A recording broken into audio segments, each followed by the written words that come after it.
جتنا بھی جی لے بندے آخر موت ہے، اور پھر موت کو یاد کرنا ہے، دنیا کی رنگینیوں میں بھولنا نہیں، نہ کہ جناب آپ نے دنیا کی رنگینیوں میں کھو کر کے اپنی موت کو بھول جانا ہے۔ حضرت اما عائشہ صدیقہ رضی اللہ تعالی عنہا، سچے باپ کی سچی بیٹی، آپ فرماتی ہیں میں حضور جان عالم کی بارگاہ میں عرض کی، حضور ایسا بندہ بھی کوئی دنیا کے اندر موجود ہے جو جیتا جاگتا ہو، چلتا پھرتا ہو، پھر بھی وہ شہید کے درجے پر موجود ہو؟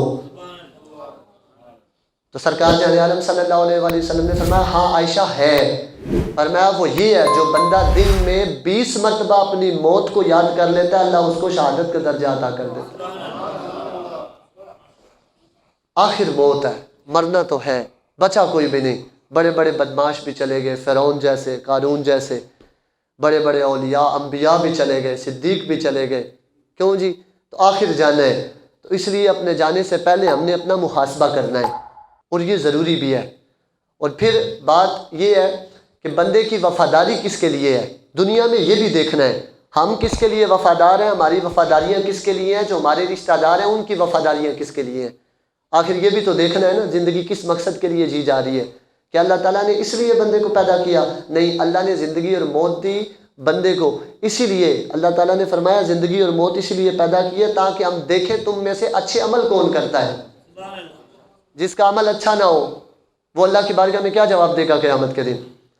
اور پھر وفاداری جس کی اللہ اور اس کے رسول کے لیے نہیں ہے، پتہ ہے جس کی وفاداری ماں باپ کے لیے ہو، پوری توجہ میری طرف، جس کی وفاداری صرف ماں باپ کے لیے ہو، سرکار جان عالم صلی اللہ علیہ وآلہ وسلم کی بارگاہ میں عرض کی کہ حضور ماں باپ کے لیے درجہ کیا ان کا مقام ہے؟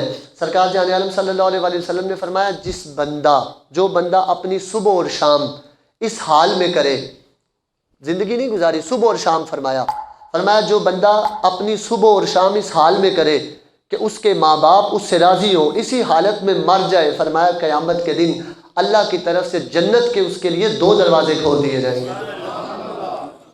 ماں باپ کی مرضی کا یہ عالم ہے، وہ راضی ہو جائیں تو 2 جنت کے دروازے کھول دیے جاتے ہیں۔ تو حضرت انس فرماتے ہیں سرکار کی بارگاہ میں عرض کیا، حضور اگر ایک راضی ہو، فرمایا اللہ 1 جنت کا دروازہ کھول دے گا۔ کیوں جی؟ آج آپ کے پاس وقت ہے اپنی وفاداری ماں باپ کے لیے بھی کرنی ہے۔ اس پر پھر شرح پر محدثین نے یہ بات لکھی، فرمایا ماں باپ کی وفاداری پر ہو تو جنت کے 2 دروازے کھول دیے جائیں، تو اگر کوئی بندہ سرکار سے وفاداری کر بیٹھے، کیوں جی؟ اس پر پھر مولا علی قاری رحمۃ اللہ تعالیٰ نے جیسی ہستی وہ پھر وجد میں آئی، انہوں نے پھر لکھا، آپ نے فرمایا جس بندے نے ماں باپ سے وفاداری کر لی نا اس کے لیے تو 2 دروازے کھلتے ہیں، اور جس نے سرکار سے وفا کر لی اللہ اس کے لیے جنت کے 8 دروازے کھول دے گا۔ اسی لیے سرکار نے فرمایا تھا صدیق تجھے 1 سے نہیں، تجھے قیامت کے دن جنت کے 8 دروازوں سے آواز آئے گی، صدیق عزت سے آ جنت سے داخل ہو جا۔ کیوں جی؟ یہ بات سرکار سے وفا کی ہے، جس بندے نے وفا کر لی۔ اور یہ بھی ماں باپ کے لیے ایک وفا ہے کہ بندہ ان کے چلے جانے کے بعد ان کے صالح ثواب کے لیے محفل منعقد کرے، ان کے لیے دعا کروائے، اپنے عزیزوں کو دعوت دیں، آئیں میرے ماں باپ کی دعا کے لیے شامل ہو جائیں، تو یہ بھی ان کے لیے ثواب ہے۔ اور اس کے لیے تو دیکھیں نا، جہاں پہ سرکار نے ترغیب کے اندر 6 باتیں موجود ہیں، جن میں سے ایک یہ بھی ہے، فرمایا نیک اولاد اگر کسی کی ہو تو پھر فرمایا نیک اولاد اس بندے کے لیے قبر کے عذاب سے بھی نجات کا پروانہ بن جاتی ہے، قیامت کے دن جہنم سے آزادی کا پروانہ بھی بن جاتی ہے۔ نیک اولاد اگر ہونی چاہیے، اللہ رب العزت ہمیں بھی نیک و صالح اولاد عطا فرمائے۔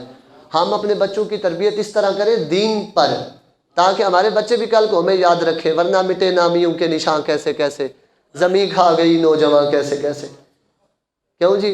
پھر جو قبر کوہن اکھڑی، نہ تارے کفن تھا نہ عضو بدن، پھر تو یہ حال ہو جاندے، پھر تو جناب مویا بندے نو آدھے جلدی جلدی دفن کرو، پھر منہ دے اتنے مٹی پا کے آ جاتے، اے تساں وفاواں کیتیاں اپنی اولاداں دیاں تربیتاں، مرتے ہوئے بھی جلدی، ماں باپ کو رونا بھی بھول جاتے۔